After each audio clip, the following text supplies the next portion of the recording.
Whenever I see girls and boys selling lanterns on the street, I remember the child in the manger as he sleeps. Wherever there are people giving gifts, exchanging cards, I believe that Christmas is truly in their hearts. Let's light our Christmas trees for a bright tomorrow, where nations are at peace and all are one in God. Let's sing Merry Christmas and a happy holiday. This season may we never forget the love we have for Jesus. Let him be the one to guide us as another new year starts. And may the spirit of Christmas be always in our hearts. In every prayer and every song, the community unites, celebrating the birth of our Savior Jesus Christ. Let love like that starlight on that first Christmas morn lead us back to the manger where Christ the child was born. So come, let us rejoice, come and sing a Christmas carol with one big joyful voice, proclaim the name of the Lord. Let's sing Merry Christmas and a happy holiday. This season may we never forget the love we have for Jesus. Let him be the one to guide us as another new year starts. And may the spirit of Christmas be always in our hearts. Let's sing Merry Christmas and a happy holiday. This season may we never forget the love we have for Jesus. Let him be the one to guide us as another new year starts. And may the spirit of Christmas be always in our hearts.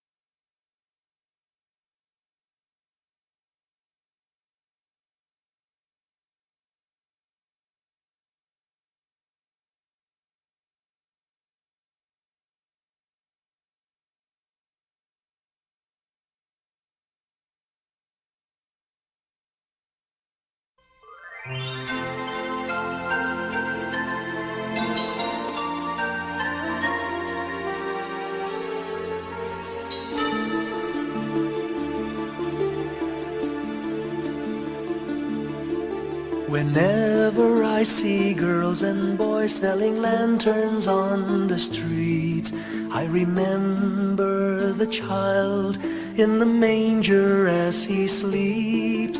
Wherever there are people giving gifts, exchanging cards, I believe that Christmas is truly in their hearts.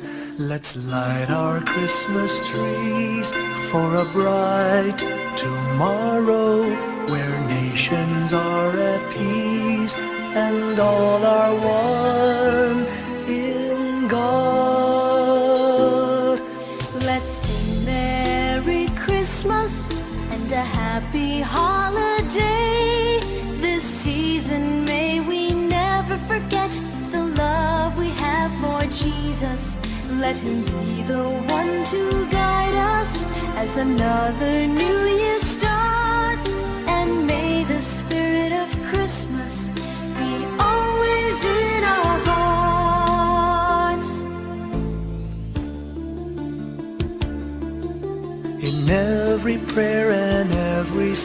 the community unites, celebrating the birth of our Savior Jesus Christ.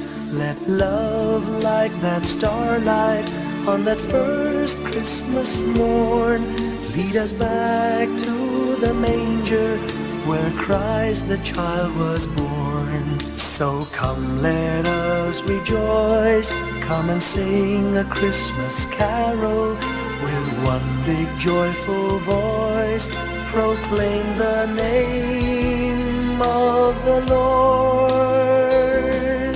Let's sing Merry Christmas and a Happy Holiday.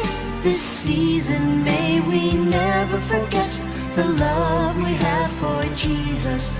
Let him be the one to guide us as another new year starts. And may the spirit of Christmas be always in our hearts. Let's sing Merry Christmas and a Happy Holiday. This season may we never forget the love we have for Jesus. Let him be the one to guide us as another new year starts.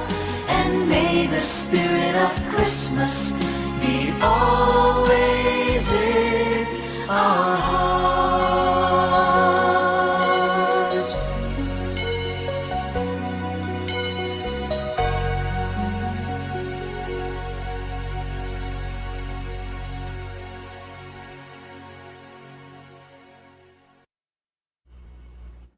Hello, hello, good morning.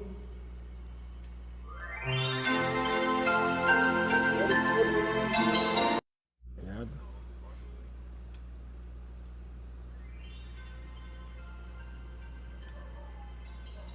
Ayan. Whenever I see girls and boys selling lanterns on the streets, Meron po sa aking boses pa rin. the Nakasabotin na ako kaysa kahapon. manger as he sleeps, Recover na. wherever Thank you sa prayers niyo. Thank you sa concerns. giving Everything. gifts, exchanging cards. I Thank you, believe thank you, thank you. that Now, tayo magpapatuloy.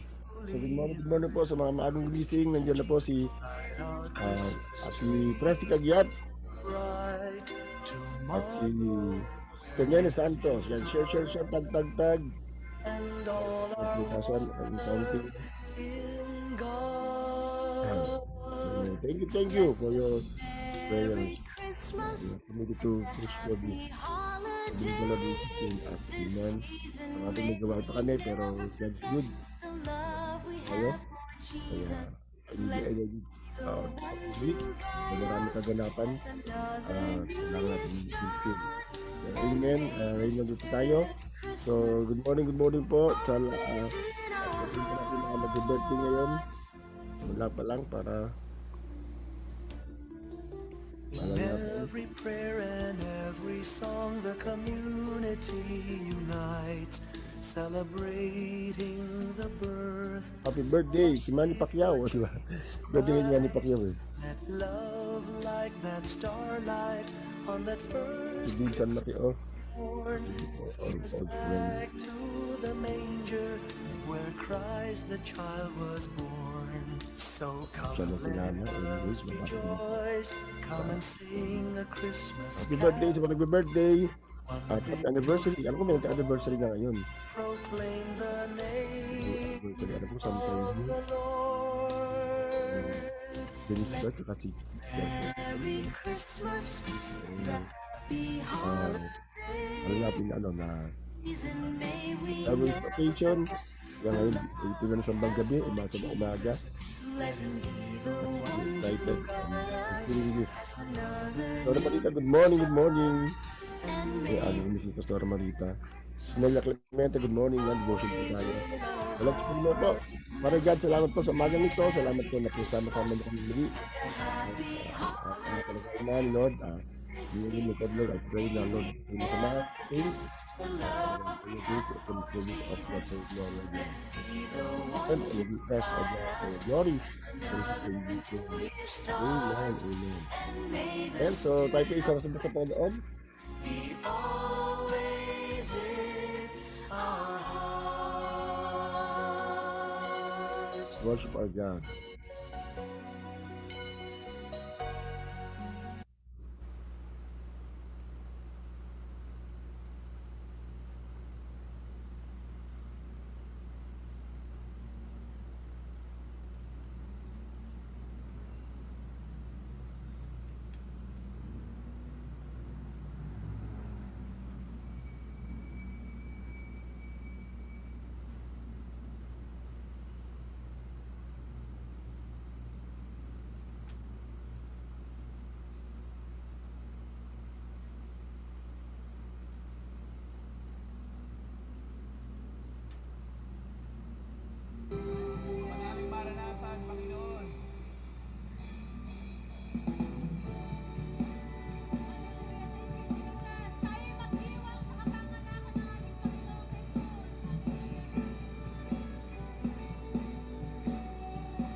Amen. Amen. Wow. Emmanuel, God is with us. Praise God. Dahil nga sa katotohanan niya kay tayo nga po ay may Pasko. Uh, and let's now go to our topic. Yan, the supernatural Christmas. Then let's have a recap. Nagyan pa si Ate Presi. Can you i-recap yung ating lesson kahapon? The supernatural Christmas. We're spelling out the word Christmas in a supernatural supernatural way. Ayan, ibig sabihin eh, kakaiba yung ating pag-spell out.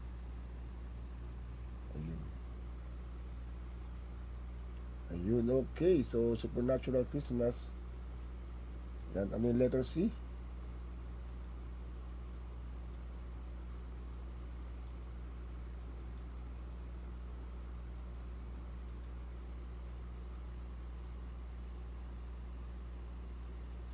Yan, so supernatural Christmas. Sandali lang po.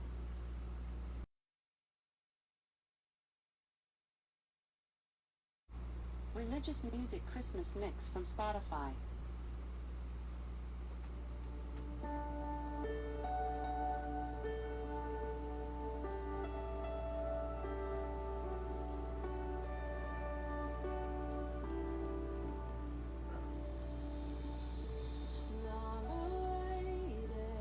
Yan, ano po yung letter C? Kahapon natin usapan natin. Yan, may nakaalala po ba? Yan, dahil nga we're talking about the supernatural Christmas. Ano ibig sabihin ng supernatural Christmas? Dahil nga everything about Christmas is very, very supernatural. Lahat ito ay very special. Lahat ito ay God's way and move for us to really experience the best Christmas ever. Yan, so wala pang masagot. Let's have a recap. So letter C stands for covenant promise fulfilled. Yan. Covenant promise fulfilled, na kung saan pinangako na darating si Jesus sa Genesis 3:15 pa lang, pinangako na siya, at nga after hundreds and thousands of years ay na-fulfill. So ganun talaga si Lord, no? Maaring sa Panginoon hindi talaga elemento yung time kasi sa kanya isang tingin na lang yan and that's us. Compared to us, talagang meron tayong time element na naiinip tayo kapag matagal, pero kay God may timing talaga, the right timing. Yeah, sa Isaiah 7:14, therefore the Lord himself will give you a sign, the virgin will conceive and give birth to a son, and you will call him Emmanuel. Wow. Amen. Covenant promise fulfilled, sabi ni Ate Presi Kagyat. Yeah, now we will go now to letter H. Ayun na. Naman na pa spelling ano. Ano kaya letter H? Ayan. So, letter H stands for Heaven Interrupted Earth. Yan. Comment down below. Heaven Interrupted Earth. Wow. Diba yung langit nakialam na sa lupa kasi gulo-gulo ng lupa Walang pag-asa, talagang puno na confusion and all that. Ang isang nababangan dyan ay yung nangyari sa Luke 2:8-14. Yan. So letter H, heaven interrupted earth. Luke 2:8-14. And there were shepherds living out in the fields nearby, keeping watch over their flocks at night. An angel of the Lord appeared to them, and the glory of the Lord shone around them, and they were terrified. Bagin out of nowhere, lumabas na mga anghel. But the angel said to them, do not be afraid. I bring you good news that will cause great joy for all people. Today, in the town of David, a Savior has been born to you. Wow! He is the Messiah, the Lord. This will be a sign to you. You will find a baby wrapped in cloths and lying in a manger. Yan, grabe, no? So, ang sabi sa kanila ay, siguro yung baby wrapped in cloths, parang normal yun sa mga baby na binabali sa lampig, diba? Pero ang kakaibang sign dito, siya ay nakahimlay sa sabsaban. Na ibig sabihin ng sabsaban kainan ng hayop. So that's a sign talaga, di ba? Kayo po ba sa inyong kaparaanan ilalagay niyo ang anak niyo sa baby niyo sa kainan ng hayop? Siguro man hindi naman siguro ni Joseph yon, pero kakaiba yon na it's really a sign na this is something different. And that's a sign for Jesus. has been born, wrapped in cloths and lying in a manger. Yan. Suddenly, a great company of heavenly hosts appeared with the angel praising God and saying, Glory to God in the highest heaven, and on earth peace to those whom He has favored, and whom His favor rests. Wow! So, kapag daka na, biglang-biglang, isang anghel na napakita, pero biglang dumami, talaga nagpupuri sa Panginoon, at nagdedeklara, Glory to God in the highest heaven, and on earth, siguro grabe, napaka, kung kayo kaya yung mga nasyepo na ito, kaya mga ramdaman nyo, na gano'ng kaliwanag ang langit, bilang somewhere, suddenly, bigla-bigla, habang sila nagbabantay ng kanilang mga tupa, lumabas ang maraming anghel, at nagpuri sa Panginoon. And then, the shepherds were praying, so nakita natin, yung mga shepherd, di man nagpe-pray yan Hindi sila, at that time, hindi man sila nagpe-pray, hindi sila nagpa-fasting, or expecting angels, yung talagang nasa gawain sila. They were simply working, yet heaven interrupted their ordinary night. So ang Pasko ay reminder na natuturo sa atin that God can invade ordinary moments with extraordinary grace. Ito yan ang prayer natin, na talaga si Lord bigla na lang dumating sa buhay natin out of nowhere. Diba? Yung talaga hayaan natin mangusap Panginoon, suddenly biglang dumating. Kaya isabihin, God can appear in our mundane activities. Walang ay parang baliwala lang, lalaba ka, niluluto ka. Diba? Naranasan niyo po ba yun na habang may ginagawa kayong wala namang kinalaman sa gawain o sa Panginoon, bigla na lang mangusap si Lord, diba? Bigla na lang magkakaroon siya ng impression in your spirit. So that's heaven interrupting our activities, our life. That's heaven interrupting earth. And Christmas is just like that. Na suddenly, after 400 years of silence, and that silent night, saka kadilim ng gabi, at may mga shepherd na nagbabantay ng tupa nila. They were just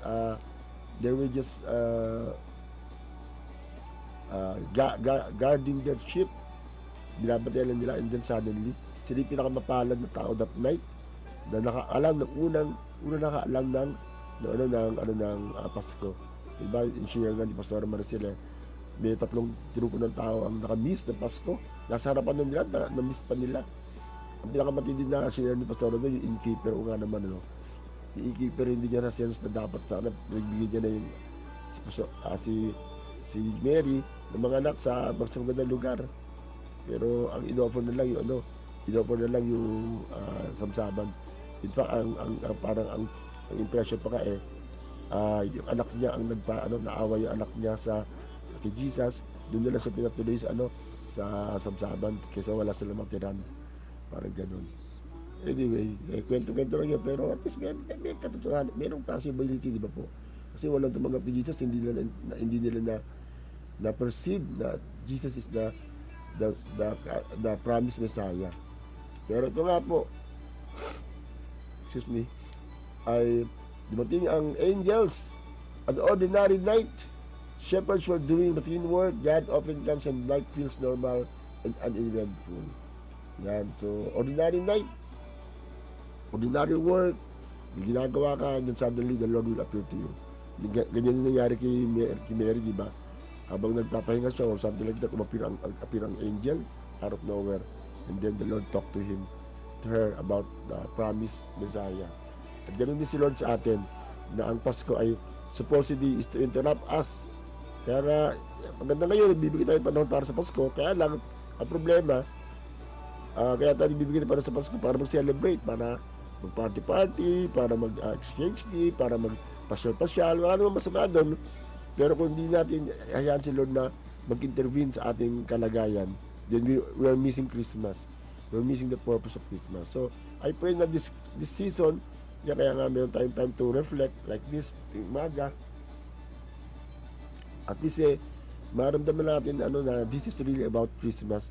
Na maramdaman natin, mainuwa natin yung purpose ng Pasko, at tayo ay magkaroon ng tamang perception as to how we will celebrate Christmas.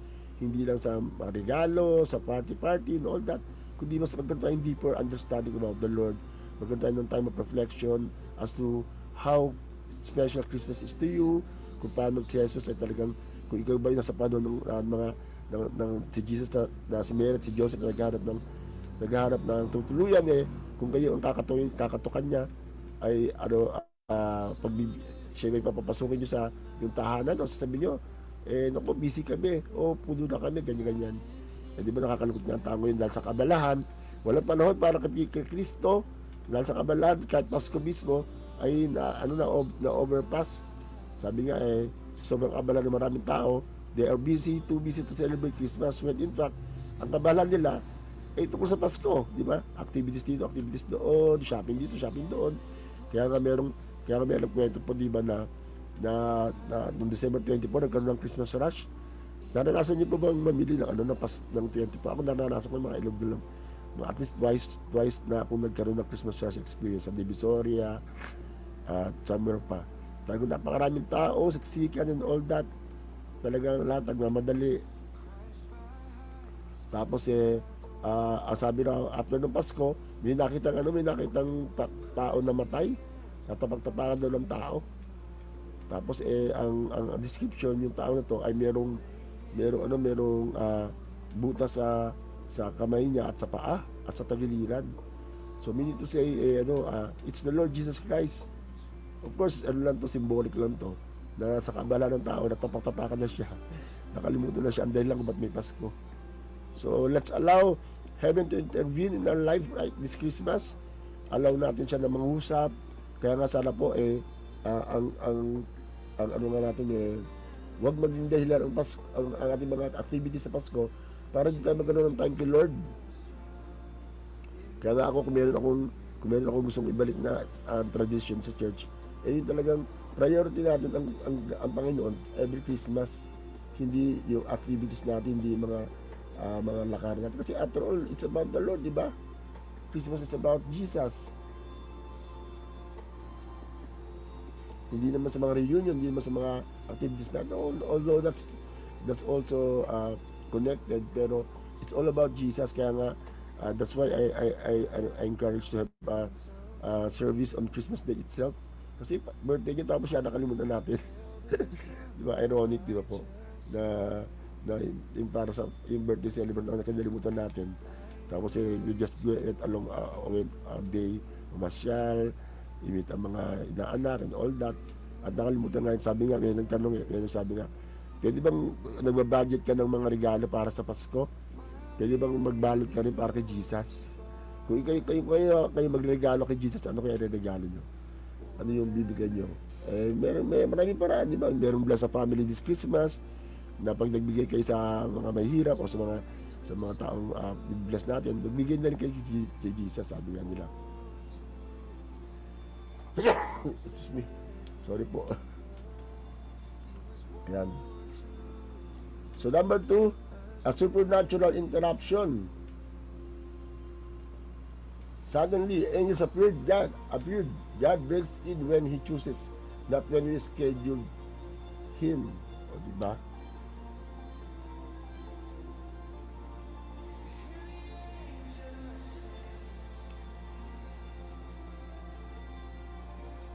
Supernatural interruption. Kayo ba, willing kayo ma-interrupt ni Lord?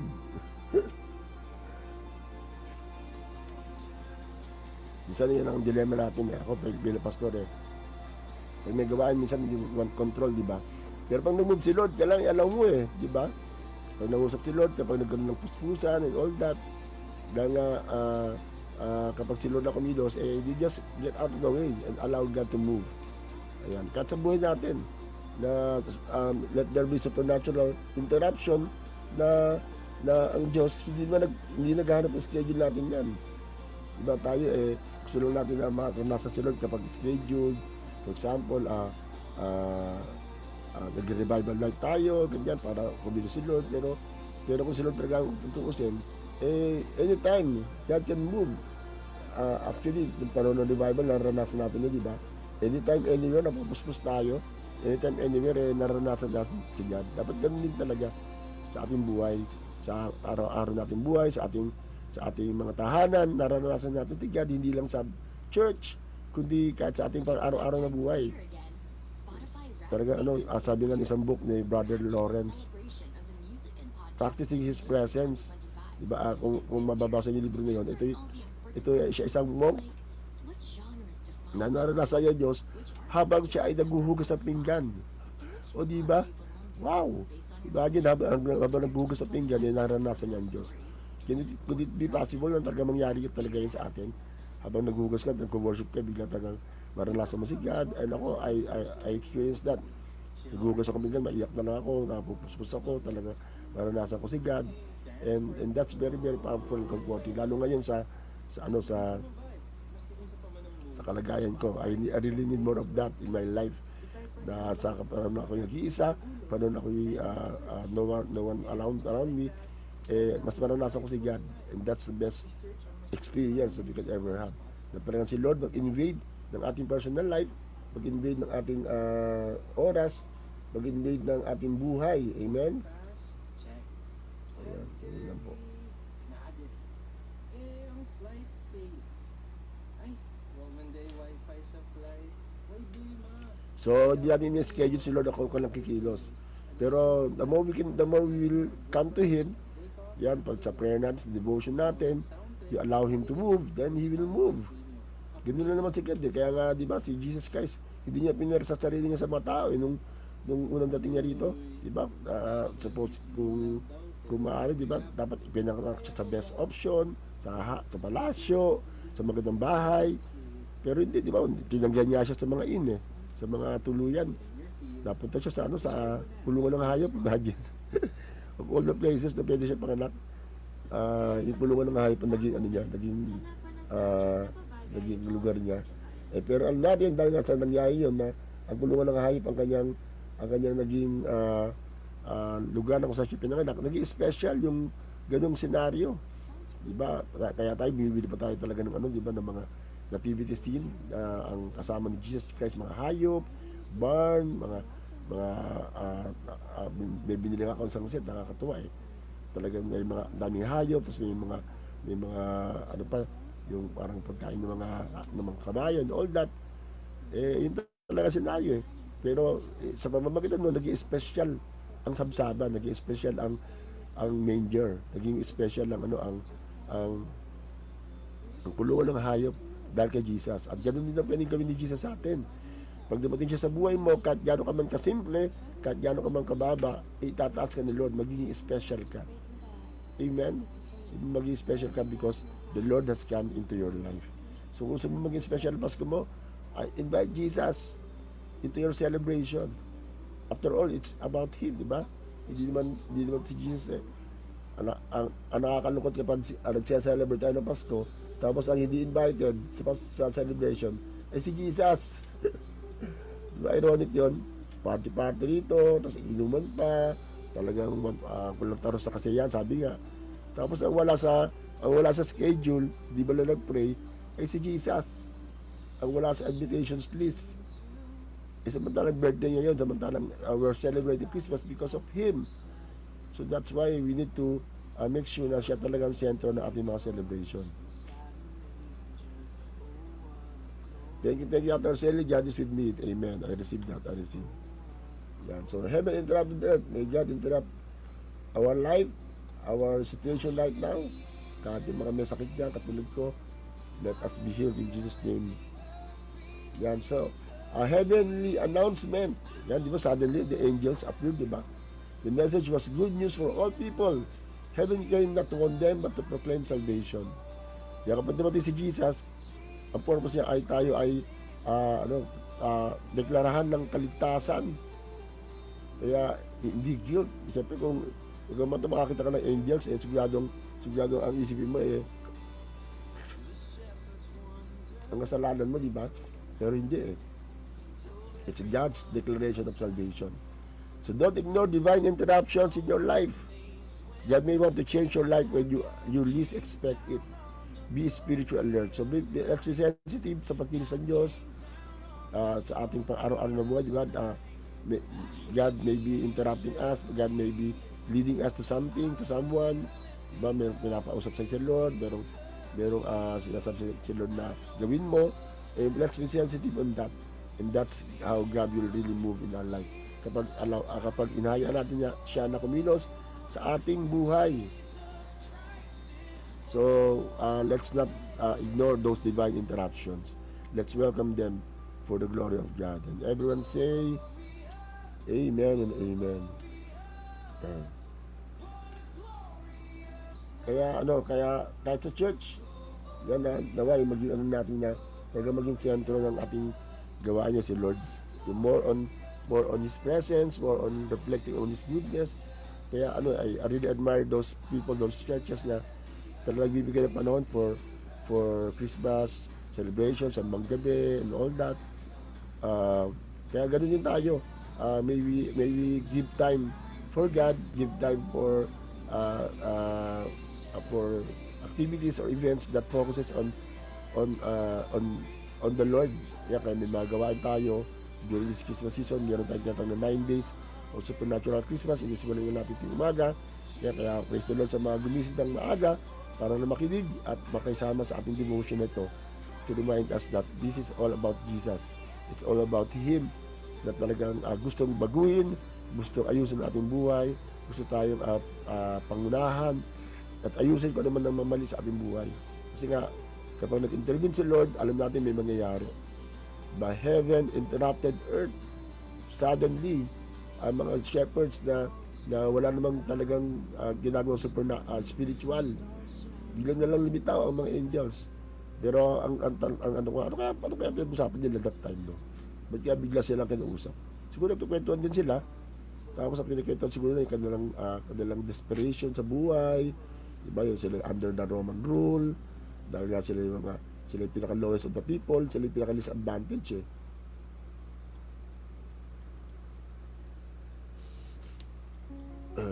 Pero sila yung kinausap ni Lord.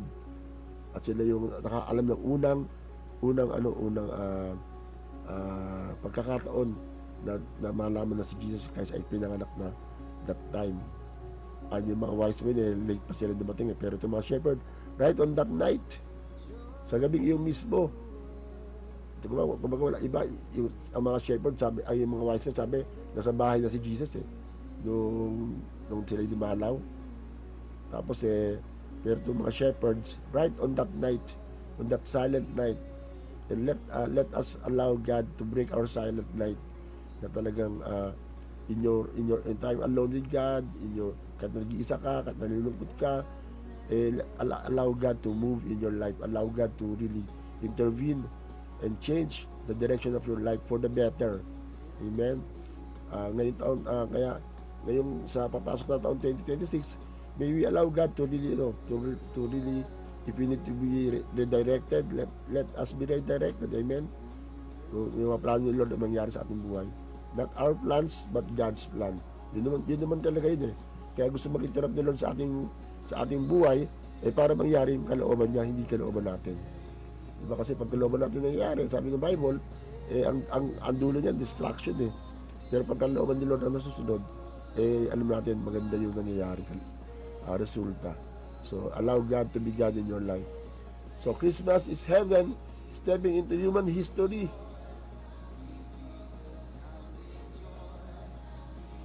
Amen? Christmas is heaven stepping into human history.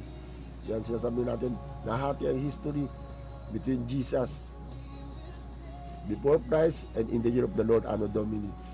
Iba, binabago to, pero alam natin, that's the real thing, na talagang si Lord ang historical figure na talagang naghati ng history ng tao.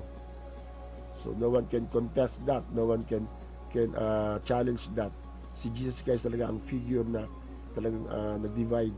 Dahil alam natin, when Jesus came, nagkaroon ng kaligtasan ang tao. Oo, maaaring magulo pa rin ang mundo, pero may option na ang mga tao to receive Jesus Christ, to have peace with God. Kasi nga, after all, yun naman talaga mas mahalaga kay Lord. Ikaw mismo magkaroon ng personal na kapayapaan at relasyon sa Diyos. Kung magulo man ang paligid natin, talagang nakadesign na ang mundo na masira, iba mag-self-destruct. Yan, nakit natin sa gobyerno, nakit natin sa paligid natin, yung mga climate change na yan, talagang babago niya yung mundong ito dahil nga sa imperfections niya.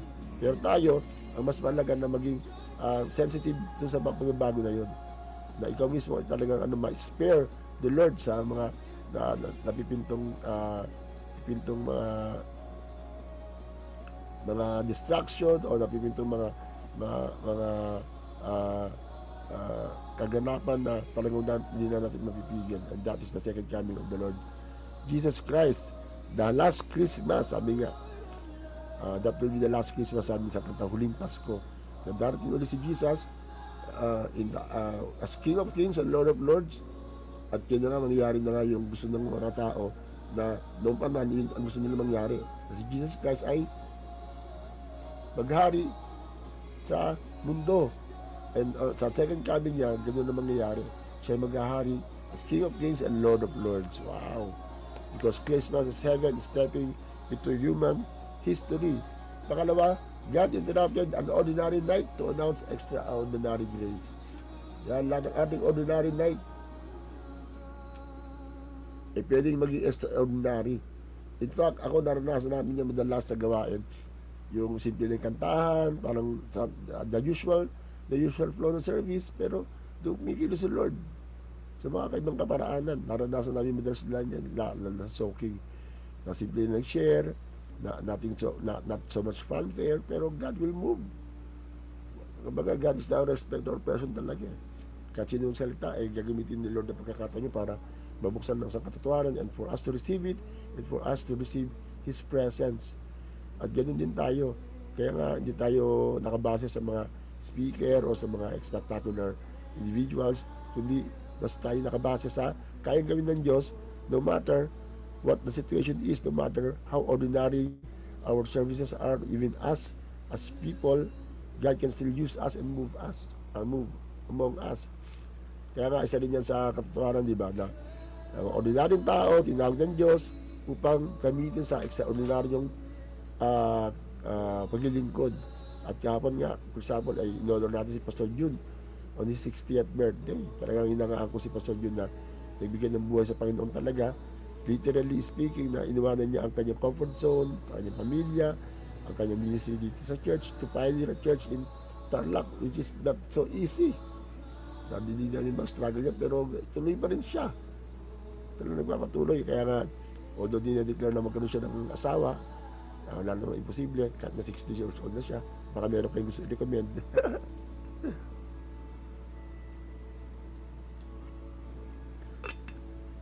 Pero ang maganda ron, talagang nakita natin ginagawa ng Diyos sa pamamagitan niya. Talagang is building lives, talagang is sacrificing a lot for the kingdom. At ordinaryong tao, pero ginagamit ng Diyos sa extraordinaryong kaparaanan. At tayo rin, pwede mangyari yan. Na ordinaryong tao tayo,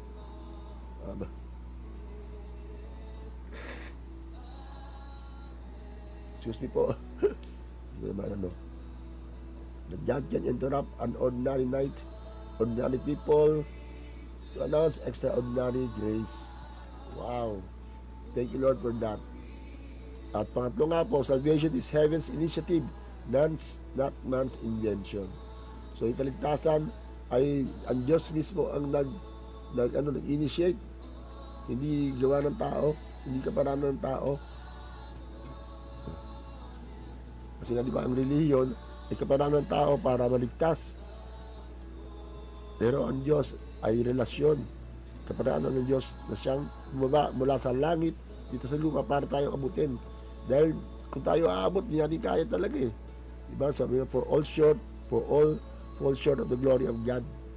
Lahat tayo hindi makakaabot. Pero ang ginawa ng Diyos, bumaba mula sa langit dito sa lupa para tayo ang abutin. Para tayo ang iligtas. Para tayo ang kilusan ng kanyang makapangyarihang pagmamahal. And we are so thankful of that. I hope you are always thankful sa katotohanan na yun na si Jesus Christ ang bumaba para sa iyo, para sa akin, para iligtas ka. Hindi ka na kailangang pumunta sa langit para abutin siya. Si Lord na bumaba sa lupa, pinanganak bilang sanggol, went through the process, naranasan lahat ng naranasan natin para He can relate with us effectively, and therefore not just relating with us but to save us. At siya na ay nung siya ay pako sa krus, niligtas siya ang bawat isa at talagang bayaran ng ating mga kasalanan doon sa krus, na siyang dahilan kung bakit nga siya sinilang upang siya ay bigyan niya kanyang buhay para sa atin. Wow! So, palakpan natin ang Panginoon for that. Hallelujah!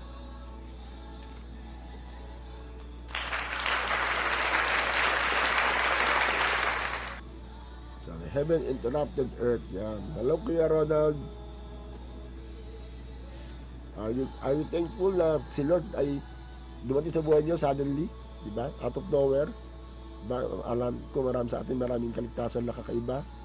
Ganun talaga si Lord, kikilos sa atin na kaparaan na hindi mo inasahan, biglang may mag-share sa'yo, na born again ka, kaya dumadalo ka sa isang gawain na para na-invite ka lang, pero doon kumilos ang Diyos. So ano mang kasimple ng iyong kaligtasan that's special. That's worth noting na si Lord niya ay dumating sa buhay natin in such ordinary way na hindi special, hindi kumilog ang langit, lumindol, or anything like that. Talagang dumating na siya, simple, pumasok sa puso mo, sa buhay mo, at binago ang buhay mo. Amen. Praise God. Palapan natin si Lord for that. Hallelujah. Thank you, Jesus. Thank you, Jesus. Kaya tayo sa mga ito, pasalamat tayo sa Panginoon na heaven interrupted our lives, our earth, so that we can be saved. Katulad nga ng mga shepherd na yun, ay out of nowhere, the Lord invaded their privacy, so to speak, their ordinary life, and made it all extraordinary for the glory of God. Amen. Let's pray. Thank you, Lord. Father God, salamat po sa oras na to. Salamat po na ikaw nga po ang Diyos na nagligtas sa amin. Salamat na ikaw ang Panginoon na nagbigay sa amin ng kaligtasan, na kung saan you allowed us to be you interrupted us, our lives, and then change our lives forever. Kaya salamat sa Panginoon na at one day in our life, Lord, you interrupted our lives, and then you introduce yourself to us and become our Savior and Lord. Kaya salamat sa Panginoon, even during Christmas, na ayun ang storya na ang langit ang nag-interrupt sa earth so that you can save this world for your para sa pamamagitan ng iyong pagmamahal. Kaya Lord, I pray that this salvation will flow pa rin sa maraming tao, maraming makapakinig, maraming talaga ang tunay na ma-sharean even to us, pero yung ginagawa namin pang napag-abot sa mga kaluluwa. Lord, let it be so na talagang ikaw ang magligtas ng mga tao sa aming kapaligiran of God. In Jesus' name, in Jesus' name. Kaya ngayon, Pastor Lord, maging sento ko namin celebration. Huwag namin makalimutan na ito'y para sa iyo. Lord, na ma-interrupt ang aming mga celebration, just to know for us the truth na ikaw ang sentro ng Pasko, ikaw ang dapat talaga maging maging dahilan ng aming mga ginagawang pagsasaya, Panginoon. Kaya salamat sa iyo, Lord. Salamat sa mga sandahan na kasama namin. I pray that this morning they will celebrate the next 8 days hanggang Christmas, na ikaw ang focus, ikaw ang sentro. Maaaring may mga kasiyahan, may mga kaabalahan, pero huwag namin kalimutan na ikaw talaga ang sentro ng Pasko. In Jesus' name, in Jesus' name. Kaya salamat sa iyo, Panginoon. Patuloy po namin ibig sa lahat ng kapunan at kalwalatian. Sa pangalan ni Jesus, and everyone say, Amen, Amen. Praise God, praise the Lord. Yan, thank you, Lord.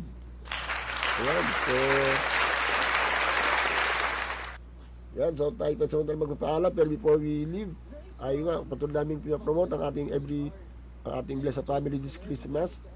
Nawa you can give so that we can reach people.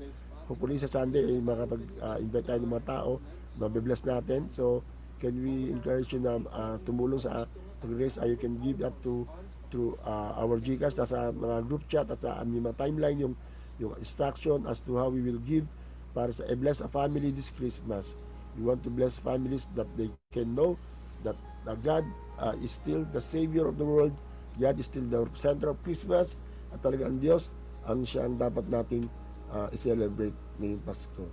Kaya sa liwanag po niyan, tayo pansamantalang magpaalam at tayo magkita-kita muli tomorrow 5 a.m. Yan, 5 a.m. Dito pa rin po sa early gising tayo ngayon. Early gising is a blessing. God bless, God bless. Shalom, shalom. Support po natin namin gabi po. Merry night. Special po yan. Kaya let's really focus on being presence of God, and that's the real essence of Christmas. The presence of God coming out to our lives. Yaya mo'y Alam ko, Lord. sapat. Thank you, Lord, sa kalakasang taglay. Thank you, Lord, sa bagong umaga. Hindi ka nagbabago, pag-ibig mo'y tapat. Ito ang laging aawitin ko, para sa'yo, para sa'yo. Every gising is a blessing, every day is the day of the Lord. Every gising is a blessing, every day is the day of the Lord. This is the day of the Lord.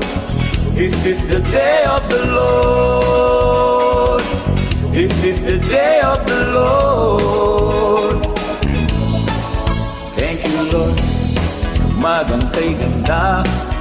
Thank you, Lord, sa mga pagpapala. Hindi ka nagkukulang, biyaya mo'y sapat. Thank you, Lord, sa kalakasang taglay. Thank you, Lord, sa bagong umaga. Hindi ka nagbabago, pag-ibig mo'y tapat. Ito ang lagi aawitin ko, para sa'yo, para sa'yo. Every gising is a blessing, every day is the day of the Lord. Every gising is a blessing, every day is the day of the Lord. This is the day of the Lord. This is the day of the Lord. This is the day of the Lord.